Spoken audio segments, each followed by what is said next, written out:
आपण बघत आहात आवाज कसमादेचा।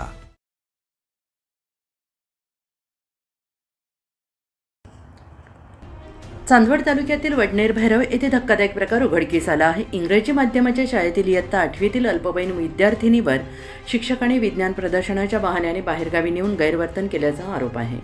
आरोपी शिक्षक मनसूर सादिक मनियार यांनी विद्यार्थिनीचे अश्लील फोटो आणि व्हिडिओ चित्रित करून ते व्हायरल करण्याची धमकी देत वारंवार अत्याचार केल्याची तक्रार करण्यात आली आहे। पीडित विद्यार्थिनीने हा प्रकार पालकांना सांगितल्यानंतर प्रकरण उघडकीस आलेलं आहे। या घटनेची माहिती शाळा प्रशासनाला मिळूनही तात्काळ कारवाई न झाल्याचा आरोप करत पालक आणि ग्रामस्थांनी शाळेसमोर ठिय्या आंदोलन केलं आहे। यामुळे परिसरात तणाव निर्माण झाला असून पोलिसांचा बंदोबस्त तैनात करण्यात आला आहे। दरम्यान संस्थेने आरोपी शिक्षकाला सेवेतून निलंबित केलेला आहे। वडनेर भैरव पोलिसांनी आरोपी विरुद्ध पॉक्सो कायद्यान्वये गुन्हा दाखल करून अटक केली आहे। न्यायालयाने आरोपीला 1 जूनपर्यंत पोलीस कोठडी सुनावली आहे। महाराष्ट्रामध्ये मराठा विद्याप्रसारक संस्था ही महाराष्ट्रात 2 नंबरची शिक्षण संस्था खऱ्या अर्थानं आहे आणि या शिक्षण संस्थेला एका काही नालायक लोकांमुळे गालबोट लागण्याचं काम खऱ्या अर्थानं या काही दिवसात घडतंय आणि या प्रशासनावरतीही खऱ्या अर्थानं वचक असणं गरजेचं आहे। कारण असे मेमोडियन लोक आपल्या हिंदू धर्मीय मुलांना फसवून त्यांची फसवणूक करून लव जिहाद सारखे प्रकार खऱ्या अर्थानं या घडतंय।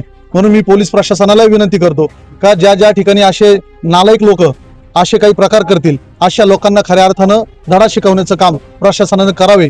आणि आम्ही सर्व पालक आज एकत्र येऊन प्रशासनाला खऱ्या अर्थानं जाब विचारला आणि त्या जाब विचारण्याचा परिणाम खऱ्या अर्थानं आज संस्थेचे सर्व संचालक इथं जमून त्याला निलंबित करण्याचं काम खऱ्या अर्थानं केलंय। आणि भविष्यात आमची मागणी आहे की या संस्थेमध्ये कुठलाही मेमोडून इथे या सेवक म्हणून खऱ्या अर्थानं या संस्थेत घेऊ नये ही आमची खऱ्या अर्थानं मागणी आहे आणि ती मागणी संस्था चालकांनी मान्य केली आहे। बघू भविष्यात काय परिणाम खऱ्या अर्थानं दिसत आहे आणि जेव्हा असे प्रकार खऱ्या अर्थानं घडतील त्यावेळेस सर्व तरुण बांधव युवक आणि पालक आम्ही एकत्र येऊन या गोष्टीचा जाहीर निषेध खऱ्या अर्थानं करणार आहोत। त्यात सगळ्यात महत्वाचा मुद्दा आहे का नाशिकला ज्या पद्धतीने TCS मध्ये जे प्रकरण घडलं त्याच धर्तीवरचं प्रकरण या शाळेमध्ये घडतंय। सध्याच आपण जर बघतोय पूर्ण महाराष्ट्रामध्ये लव जिहाद ज्या केसेस आहे या फार मोठ्या प्रमाणात वाढत आहेत आणि विशेषतः ज्या अल्पवयीन मुली आहेत त्या मुलींना टार्गेट करून असे कोण शिक्षक असतील, असे कोण मुस्लिम मुलं असतील, युवक असतील, ते आमच्या हिंदू मुलींना त्या ठिकाणी टार्गेट करून हे लव जिहाद सारखं प्रकरण त्या ठिकाणी घडून आणतायत। या मुलींचं धर्मांतरण करणं असेल, त्यांना खोटं प्रेम करणं असेल, त्यांना प्रेमाच्या जाळ्यात ओढून आणि मुस्लिम कन्वर्ट कसं करता येईल यासाठी खऱ्या अर्थाने प्रयत्न करतायत। त्यामुळे आम्ही सर्व हिंदू संघटना याचा जाहीर निषेध करतो। अशी घटना झाली। वडनेर ग्रामस्थ गणेश भाऊ मोरे यांच्या माध्यमातून आम्ही सर्वांनी हा पोलीस स्टेशन येथे गुन्हा दाखल करण्यासाठी प्रयत्न केला। त्या गुन्हा दाखल होऊ नये किंवा शाळेच्या वतीने फिर्याद देऊ नये यासाठी नितीनजी ठाकरे असतील, डॉक्टर सयाजीराव गायकवाड असतील, प्रवीण नाना जाधव असतील यांनी कुठल्याही प्रकारे पालकांना ग्रामस्थांना सहकार्य केलेलं नाहीये। जेव्हा आज हजारोच्या संख्येने जेव्हा पालक ग्रामस्थ उपस्थित झाले त्यावेळेस नितीनजी ठाकरे इथे उपस्थित राहिले व संस्था उपस्थित राहिली आणि त्यावेळेस त्यांनी आश्वासन दिलं मग ज्यावेळेस हजारोच्या संख्येने लोक येतील त्याच वेळेस संस्था उपस्थित राहणार का, तेव्हाच कुठेतरी आळा बसणार का, जाब विचारणार का।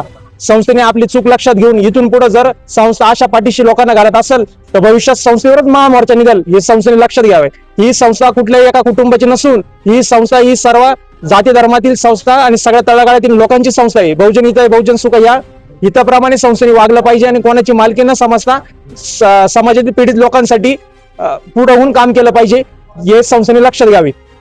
हे लव जिहादचं एक प्रकरण या समोर आलेलं आपल्याला लक्षात आलं। परवा या गोष्टीच्या संदर्भामध्ये थोडी जागृती झाली, तो मॅटर कळायला आपण शाळेत प्रशासनाला विनंती करत होतो की त्याच्यामध्ये योग्य ती कारवाई त्यांनी करावी।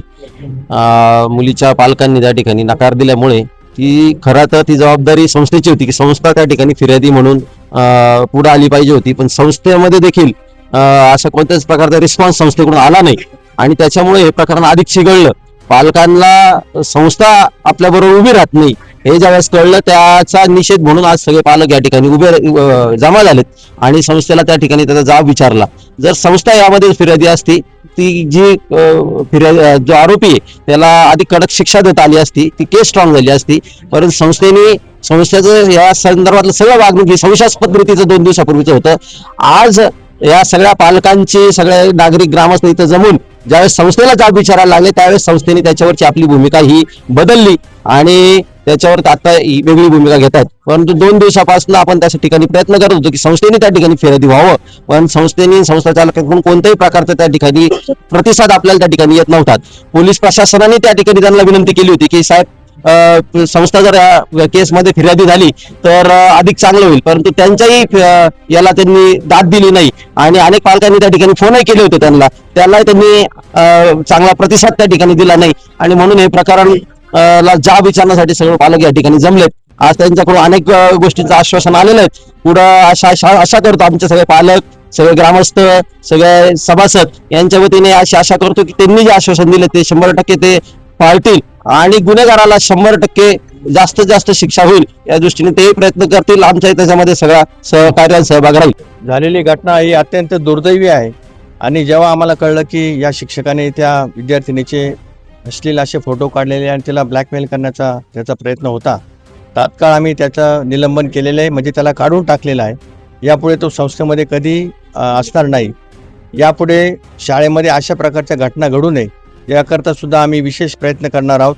त्याचबरोबर मुलांचं आणि मुलींचं सुद्धा काउन्सिलिंग करण्याची भूमिका सुद्धा संस्थेने घेतलेली आहे आणि एक काउन्सिलर नेमून या शाळांमध्ये विशेषतः 8वी 9वी 10वीचे मुलं आणि मुली यांचं काउन्सिलिंग आपण करणार आहोत आणि त्या माध्यमातून कशा प्रकारे या तरुण वयामध्ये मुलांनी वर्तणूक करावी या संदर्भामध्ये प्रयत्न करणार आहोत. याच्यामध्ये पालकांची भूमिका जी होती की आम्हाला याबद्दल तक्रार करायची नाही, त्याच्यामुळं त्यांनी आम्हाला सांगितलं शाळेला की आम्हाला तक्रार करायची नाही, तुम्ही पण ती करू नका, अशा प्रकारची भूमिका त्यांच्या असल्यामुळे या मुलीचं वैयक्तिक आयुष्याचा तो प्रश्न असल्यामुळे तिच्या पालकांच्या विनंतीला आम्ही मान देऊन या ठिकाणी तक्रार केलेली नाही. परंतु आज सगळ्या लोकांची जी काही भूमिका, विशेषतः ग्रामस्थ, इतर पालक या सगळ्यांनी जी भूमिका घेतली त्या भूमिकेशी आम्ही पण सहमत आहोत आणि आता पोलिसांनी जो FIR दाखल केलेला आहे त्या FIR मध्ये संस्थेच्या माध्यमातून, शाळेच्या माध्यमातून पूर्ण सहकार्य केलं जाईल. त्या नराधमाला जास्तीत जास्त शिक्षा कशी होईल, त्याला जामीन कसा मिळणार नाही यासाठी आम्ही प्रयत्न करणार आहोत. ही केस जेव्हा चालू होईल ती झाल्यानंतर सरकारी वकिलाच्या सोबतीला मराठा विद्याप्रसार संस्थेचा सुद्धा एक वकील आम्ही या संस्थेच्या खर्चाने लावणार आहोत आणि त्याला कशा प्रकारे शिक्षा होईल आणि अशा प्रकारची प्रवृत्ती ही समाजामध्ये कशी वाढणार नाही याकरता आम्ही नक्की प्रयत्न करू. सदर घटना अतिशय दुर्दैवी ही माझ्या 26 तारखेला संध्याकाळी निदर्शनास आणण्यात आली.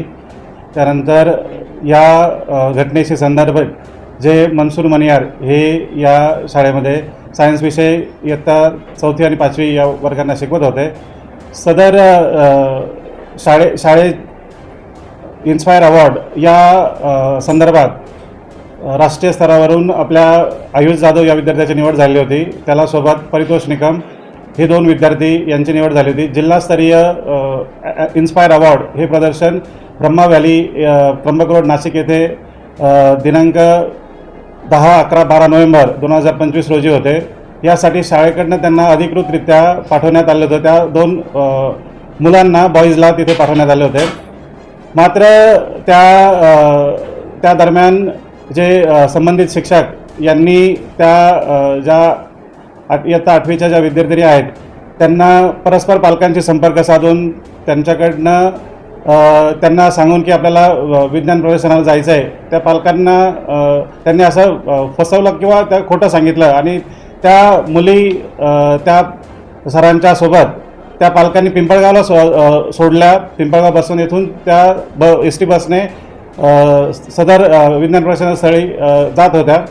शाळेकडनं त्या विद्यार्थ्यांना कुठल्याही प्रकारची नोटीस आम्ही दिलेली नव्हती की तुम्हाला विज्ञान प्रदर्शनाला शाळा पाठवत आहे. शाळा जर एखाद्या विद्यार्थिनीला जर बाहेर विज्ञान प्रदर्शन असो किंवा इतर उपक्रम असो जर पाठवायचा असेल तर महिला शिक्षक ही नेहमी सोबत देते. त्याच्यापूर्वी संबंधित पालकांकडे संमतीपत्र घेऊन परवानगी घेते की आपल्या मुलीला या का उपक्रमाला पाठवायची आपली परवानगी आहे का, ते जमा करूनच मग आम्ही त्या मुलींसोबत महिला शिक्षक देतो आणि तो उपक्रम यशस्वी पूर्ण करतो. तर त्या मुली परस्पर त्या पालकांच्याकडनं त्या सरांसोबत मग त्या ठिकाणी गेल्या. तिथे त्या सरांनी गैरकृत्य त्या ठिकाणी त्यांच्याकडून एका मुली संदर्भात करण्यात आलं. ते त्यांचे काही फोटो काढले, काही व्हिडिओ काढले आणि हा प्रकार 26 तारखेला ज्यावेळेस माझ्या निदर्शनास आला त्यावेळेस मी तात्काळ संस्थेचे शिक्षणाधिकारी, संस्थेचे संचालक, संस्थेचे सन्मान्य सरचिटणीस साहेब यांच्याकडे तो कळवला. त्यानुसार त्यांनी तो तपास करून त्यावरती जी भूमिका आहे ती स्पष्ट केलेली आहे. हा जो संबंधित शिक्षक आहे याच्यावर कठोरात कठोर कारवाई ही झाली पाहिजे, ही माझी शाळेच्या वतीने स्पष्ट भूमिका आहे.